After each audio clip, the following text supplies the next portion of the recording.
இந்த அலட்சியம் என்கிற நோய் பொதுவாக மனிதர்களிடம் ஏற்பட்ட போது அல்லாஹு தஆலா நபிகள் நாயகம் ஸல்லல்லாஹு அலைஹி வஸல்லம் அவர்களை அனுப்பி சூரத்துல் அன்பியாவினுடைய முதலாவது வசனத்தில் சொல்லுகிறான், இக்தரப லின்னாஸி ஹிசாபுஹும் வஹும் ஃபீ கஃப்லத்தின் முஅரிதுன். மனிதர்களுக்குரிய கேள்வி கணக்கு நாள் நெருங்கிவிட்டது, ஆனால் அவர்கள் கஃப்லத்திலும் புறக்கணிக்கக்கூடியவர்களாகவும் இருக்கிறார்கள் என்று அல்லாஹு தஆலா சொல்கிறார். கஃப்லத் என்றால் அலட்சியம். மனிதர்களுக்குரிய கேள்வி கணக்கு நாள் நெருங்கிவிட்டது, ஆனால் அவர்களிடம் அலட்சியம் இருக்கிறது என்று அல்லாஹு தஆலா சொல்கிறார். புறக்கணிப்பு இருக்கிறது என்று அல்லாஹு தஆலா சொல்கிறார். இது ஒரு எச்சரிக்கை. மறுமை நாள் நெருங்குகிறது என்றால் மக்கள் ஒரு பயத்தோடு சீரியஸாக மிக கவனமாக அவர்கள் செயற்பட வேண்டும். ஆனால் மறுமை நாள் நெருங்குகிறது, அவர்கள் பொடுபோக்காக அலட்சியமாக இருக்கிறார்கள் என்று அல்லாஹு தஆலா சொல்லி காட்டுகிறார். இது ஒரு எச்சரிக்கை. அதே போல அல்லாஹு தஆலா அல் குர்ஆனில் சூரத்து ரூமிலே சொல்லும் போது, يعلمون ظاهرا من الحياة الدنيا وهم عن الآخرة غافلون. இந்த மக்கள் உலக விஷயங்களை நன்றாகவே அறிந்திருக்கிறார்கள். உலக விஷயத்தின் வெளிப்படையான அம்சங்களை எல்லாம் நன்றாக அறிந்திருக்கிறார்கள். ஆனால் மறுமையுடைய விஷயத்தில் அவர்கள் அலட்சியமாகவே இருக்கிறார்கள் என்று அல்லாஹு தஆலா சொல்கிறார். இதெல்லாம் அல் குர்ஆன் இறங்குகிற காலத்தில் இருந்த நிகழ்வுகளை அல்லாஹ் சொல்வது. இன்று நாம் பார்த்தாலும் இந்த வசனம் இன்று இறங்கியது போல நம்முடைய நிலைமைகளை சித்தரிக்கக்கூடியதாக இருக்கிறது. குறிப்பாக அன்று அல்லாஹு தஆலா சுட்டிக்காட்டியது பெரும்பாலும் முஸ்லிம் அல்லாதவர்கள். மறுமை நாள் நெருங்கிவிட்டது, மக்கள் அலட்சியமாக இருக்கிறார்கள் என்று சொன்னது முஸ்லிம் அல்லாதவர்கள். அதே போல அவர்கள் உலக விஷயங்களை நன்றாக அறிந்திருக்கிறார்கள், ஆனால் மறுமையுடைய விஷயத்தில் அலட்சியமாக இருக்கிறார்கள் என்று அன்று சொன்னதும் முஸ்லிம் அல்லாதவர்களை. அதே போல சூரத்து அல் ஆராஃப் என்கிற அத்தியாயத்தில் அல்லாஹு தஆலா சொல்லும் போது, வலகத் ذرأنا لجهنم كثيرا من الجن والإنس. ஜின்களிலும் மனிதர்களிலும் அதிகமானவர்களை நாம் நரகத்திற்கென்றே படைத்திருக்கிறோம். காரணம் என்ன? மனிதர்களிலும் ஜின்களிலும் அதிகமானவர்கள் நரகம்தான் போவார்கள். அப்படி அவர்கள் அதிகமாக நரகம் போவதற்குரிய காரணம், லஹும் குலூபுன் லா யஃப்கஹூன பிஹா. அவர்களுக்கு இதயங்கள் இருக்கின்றன, அந்த இதயங்களை கொண்டு அவர்கள் விளங்க மாட்டார்கள், உணர்வு பெற மாட்டார்கள். வலஹும் அஅயுனுன் லா யுப்ஸிரூன பிஹா. அவர்களுக்கு கண்கள் இருக்கின்றன, பார்க்க மாட்டார்கள். வலஹும் ஆதானுன் லா யஸ்மஊன பிஹா. அவர்களுக்கு காதுகள் இருக்கின்றன, கேட்க மாட்டார்கள். உலாயிக கல் அன்ஆம். இதயமிருந்தும் அதை கொண்டு விளங்காமல் சிந்திக்காமல் இருக்கிறவர்கள், கண்ணிருந்தும் பார்க்காமல் இருக்கிறவர்கள், காதிருந்தும் கேட்காமல் இருக்கிறவர்கள் அன்ஆம் போன்றவர்கள் என்று அல்லாஹ் சொல்கிறார். உலாயிக கல் அன்ஆம். அன்ஆம் என்றால் கால்நடைகள் என்பது அர்த்தமாகும். கால்நடைகள் என்று சொல்லும் போது ஆடு, மாடு, ஒட்டகம் போன்றவை. இப்படி இதயமிருந்தும் சிந்திக்காமல், கண்ணிருந்தும் பார்க்காமல், காதிருந்தும் கேட்காமல் இருக்கிறவர்கள் ஆடு, மாடு, ஒட்டகம் போன்றவர்கள் என்று சொல்லிவிட்டு திரும்ப சொல்லுகிறான், பல்ஹும் அபல். இல்லை, அதை விடவும் அவர்கள் மோசமானவர்கள், வழிகட்டவர்கள்.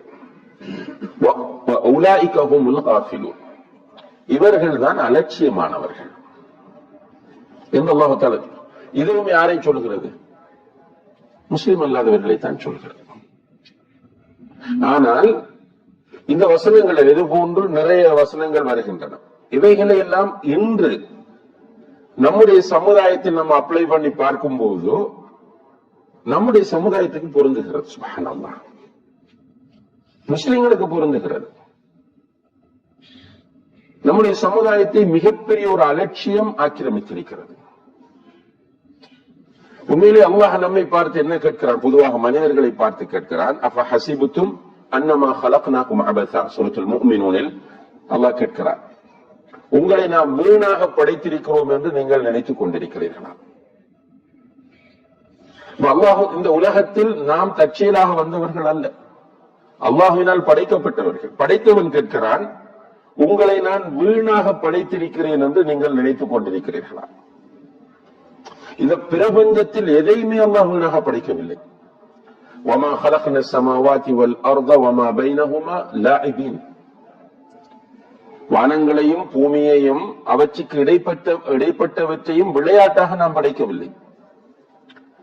அதே போல பாத்திலா என்று இன்னும் ஒரு இடத்திலே சொல்கிறான், வீணாக படைக்கவில்லை என்கிறான். அப்ப வானங்களில் உள்ளவை பூமியில் உள்ளவை அனைத்தையும் ஒரு அர்த்தத்தோடு அல்லாஹ் படைத்திருக்கு. ஒவ்வொன்றுக்கும் அர்த்தம். ஒரு எறும்பு வீணாக படைக்கப்படவில்லை, ஒரு துரும்பு வீணாக படைக்கப்படவில்லை, ஒரு அணு வீணாக படைக்கப்படவில்லை, காடுகள் வீணாக படைக்கப்படவில்லை, கடல்கள் வீணாக படைக்கப்படவில்லை, மலைகள் வீணாக இந்த உலகத்தில் எதுவுமே வீணாக படைக்கப்படவில்லை. நம்ப வேண்டும்.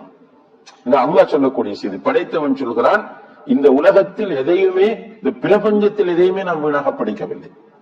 எல்லாமே ஒரு அர்த்தத்தோடு படைக்கப்பட்டிருக்கிறது. நம்மிடத்தில் சொல்லுகிறான், மனிதனை பார்த்து சொல்லுகிறான், ஹுவல்லதி خلق لكم ما في الارض جميعا. பூமியில் உள்ள அனைத்தையும் உங்களுக்கென்று அவனே படைத்திருக்கிறான். சுப்ஹானல்லாஹ். அப்ப பூமியில் உள்ள அனைத்தும் படைக்கப்பட்டிருப்பது யாருக்காக? மனிதனுக்காக, நமக்காக. இப்ப நம்மை பார்த்து என்ன கேட்கிறான்? அப்ப ஹசிபுத்தும் அன்னமா خلقناكم அபதா. உங்களை நாம் வீணாக படைத்திருக்கிறோம் என்று நீங்கள் நினைத்துக் கொண்டிருக்கிறீர்களா? அல்லாஹ் தஆலா நம்மை வீணாக படைக்கவே இல்லை, ஒரு நோக்கத்தோடு படைத்திருக்கிறார். அந்த நோக்கத்தை ஏற்றுக்கொண்டவர்கள் மூமின்கள், ஏற்றுக்கொள்ளாதவர்கள் காஃபிர்கள். ஏற்றுக்கொள்ளாதவர்கள் அல்லது மறுக்கிறவர்கள், விஷயம் தெரிந்து மறுக்கிறவர்கள் காஃபிர்கள். அப்ப காஃபிர்களை பார்த்து அல்லாஹ் தஆலா இவர்கள் அலட்சியமாக இருக்கிறார்கள், இவர்கள் அலட்சியமாக இருக்கிறார்கள் என்று சொல்கிறார்.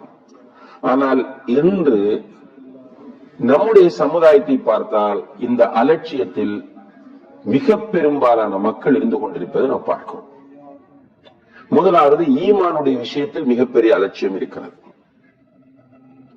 அர்கானுல் ஈமான் தெரியாத நிலையில் நம்முடைய சமுதாயத்தில் மிக பெரும்பாலான மக்கள் இருக்கிறார்கள். சில கிராமப்புறங்களுக்கு நம்முடைய சகோதர சகோதரிகள் தஅவாவுக்கு செல்வார்கள். அதை குறிப்பாக தமிழ்நாட்டிலே சில சகோதர சகோதரிகள் இப்படி நல்ல பின்தங்கிய கிராமங்களுக்கு போய் வந்து நம்மிடம் சொன்ன செய்தி, அந்த மக்களுக்கு எதுவுமே தெரியாது, களிமாண்டா கூட தெரியாது.